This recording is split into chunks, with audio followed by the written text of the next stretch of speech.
Let us consider the case of young Jenny. Young Jenny has not been to the library since 6th grade and has never checked out a book. Poor young Jenny. She can't be blamed for her ignorance of the glorious wonders open to her through the campus library. Let's take a moment to inform her. Here's the front desk, where young Jenny can check out books, even books she has ordered to be delivered from other academic libraries.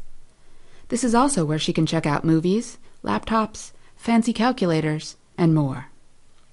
But the highlight of the library's front desk is really its human element. Here at the campus library, she won't find mean old ladies with mustaches. We won't ask poor young Jenny where she developed this strange idea.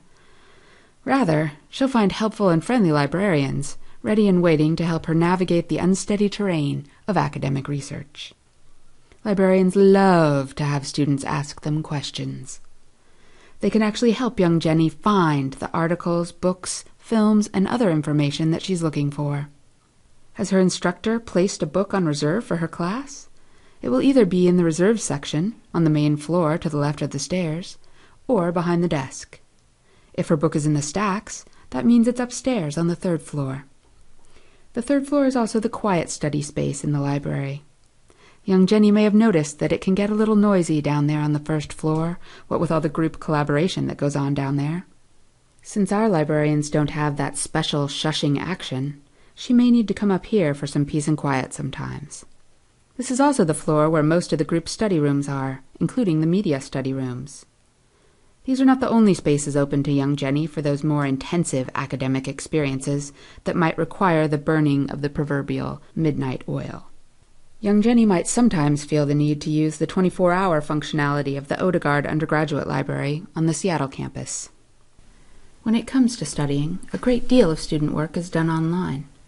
The library's homepage is the starting place for any library information young Jenny might need: library hours, academic sources for her homework, or getting help. For some of young Jenny's classes, librarians will create class guides to help students with the research required by the specific assignments for that class. Or she can try this Research Guides by Subject link.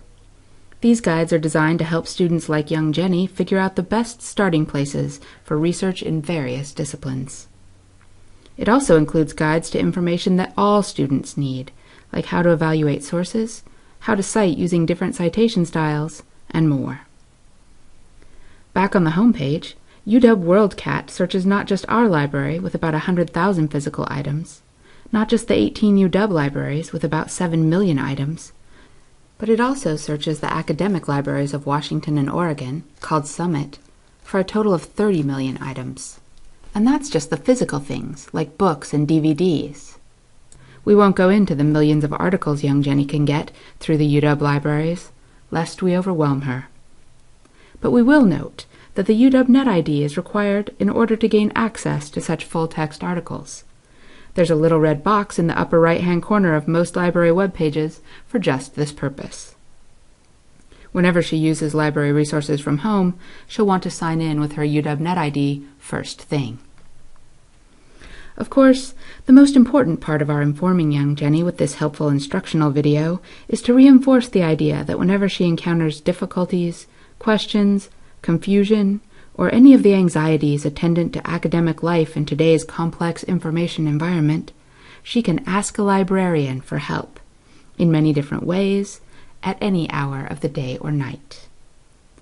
Having thus empowered young Jenny, we can rest assured that she will march forward into her own first year of college, equipped with new understanding of the library's role in her academic success.